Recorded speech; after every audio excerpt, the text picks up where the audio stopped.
Hello and welcome back to Easyweb Tutorials. We hope you've had a good week.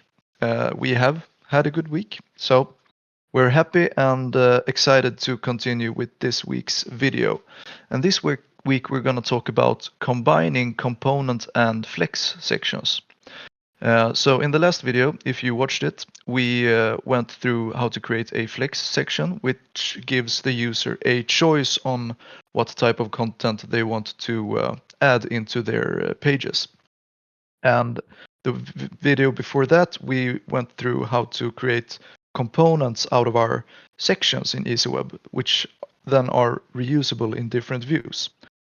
And these two concepts are actually combinable. So we can combine these two to create reusable components that we can very easily reuse in our code and in our views in Easyweb. And we can also combine them with the flex section, which gives the user the choice to what component they want to be adding content to in the pages in Easyweb.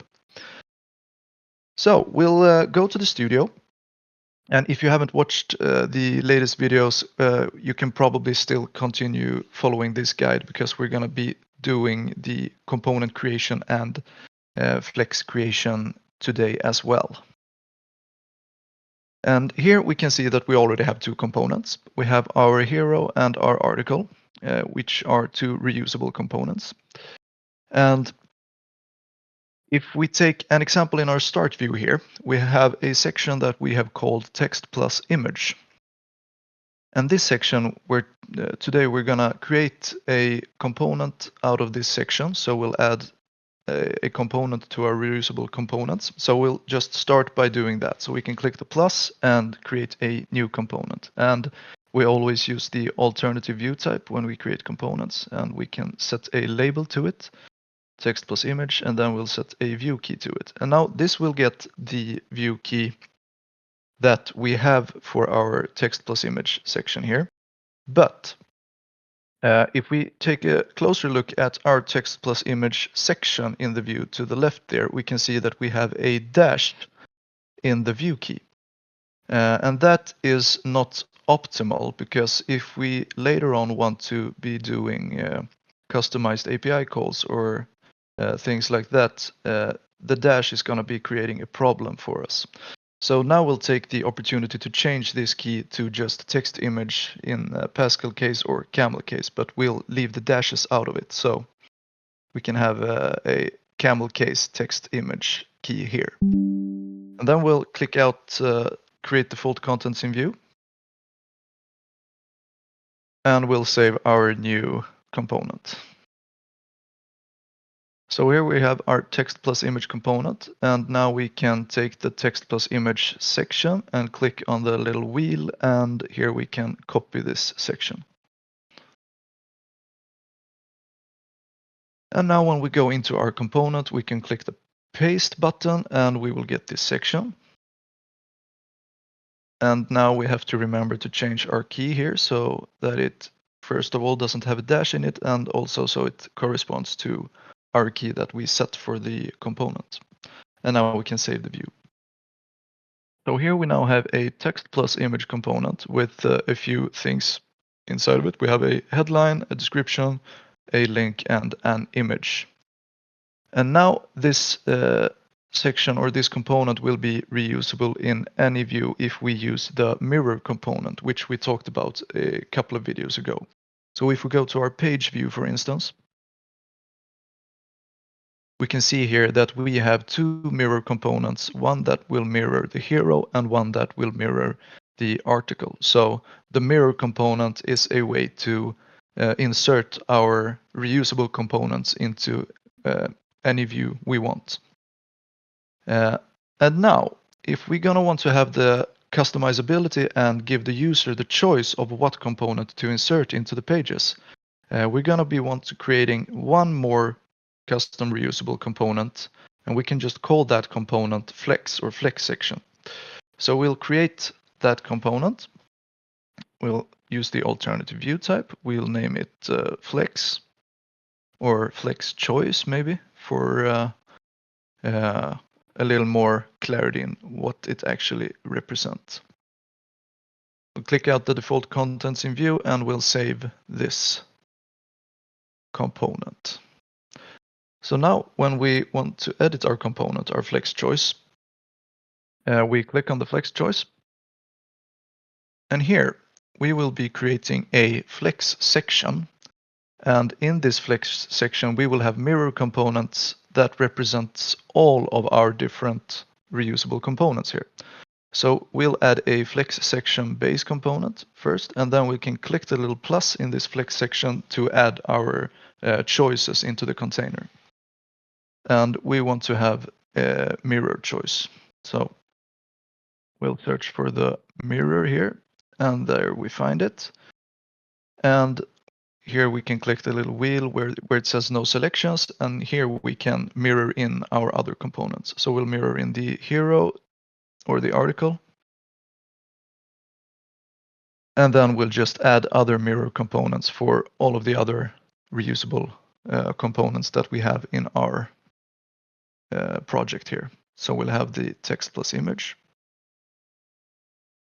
And then we'll add a mirror for our hero. And now our flex choice component here is finished. So we'll save this, very important, because otherwise we'll lose it.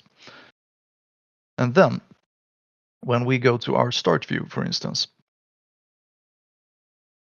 we can keep our text plus image section here, but we can, in the bottom of our start view, we can add a new mirror component. And now instead of mirroring our other components that represent content, we can mirror our flex choice component. And this will in fact give the user the possibility to choose any of these components when they want to insert content into a page. So we'll name it flex choice. And we also selected the flex choice component here in our mirror component. So perfect. Now we'll save the view. And now when we go to our pages in the content management part of Easyweb, we can click either start or pages. And here we find the start page.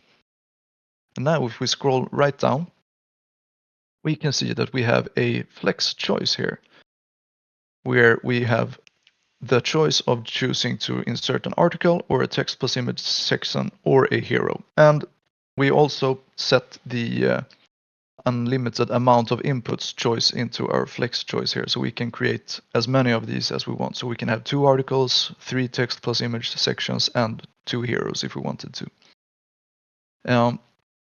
But we have to remember that we created a component out of our text plus image section. And that component does not have a file in our project which it will find based on its key. Because if we go to our project here on the left side of our window, we can see that we have a text image.cshtml file which corresponds to that section. But right now it is located in our home folder. And that means that if we use the text plus image component or insert that type of content into any other page that isn't the home view, it will not find this file to render out the content. But first of all, as you remember, we changed the view key to camel case, so we'll be doing that with the file. So we'll change the file name from text image with a dash to just text image in camel case. Perfect. And now we can just drag this file up to our templates folder. And if the file is located in the templates folder, that means that the framework will be able to locate it when it searches for a file with that view key, no matter what module or what page you're stood on. And that is actually everything we need to do. So we can just try to add a text plus image section here in our flex choice on the start page, and we'll see if it works as intended. So we'll write a little headline here, our new flex headline, and then a short little description. Then we can add some link.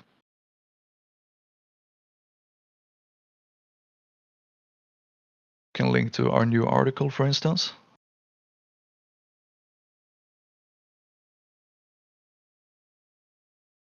And we can add an image here.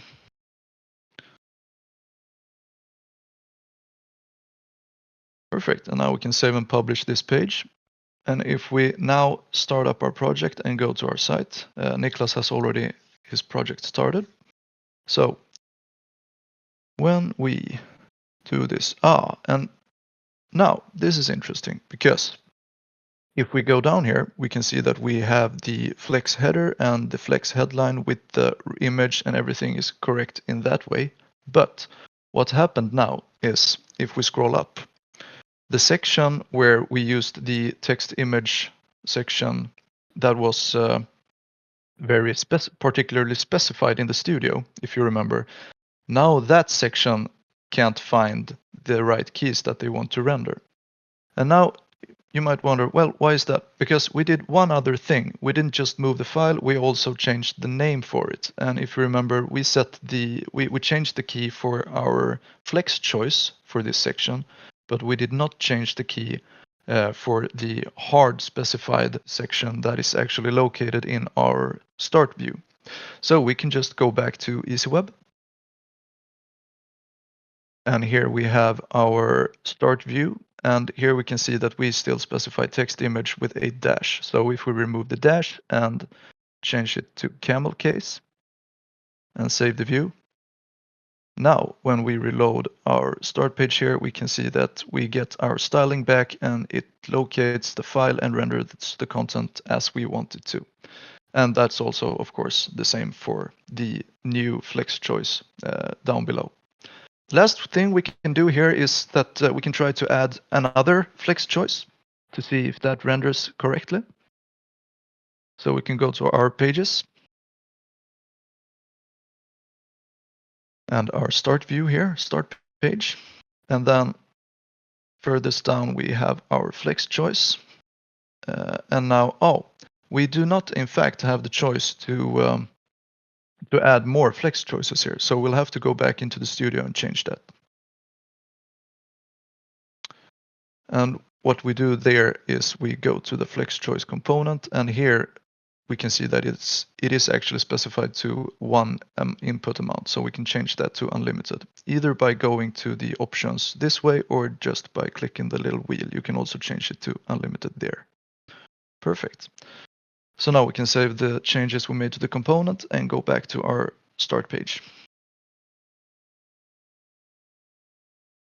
And now we see that we can add more flex choices here. So we can add a little article.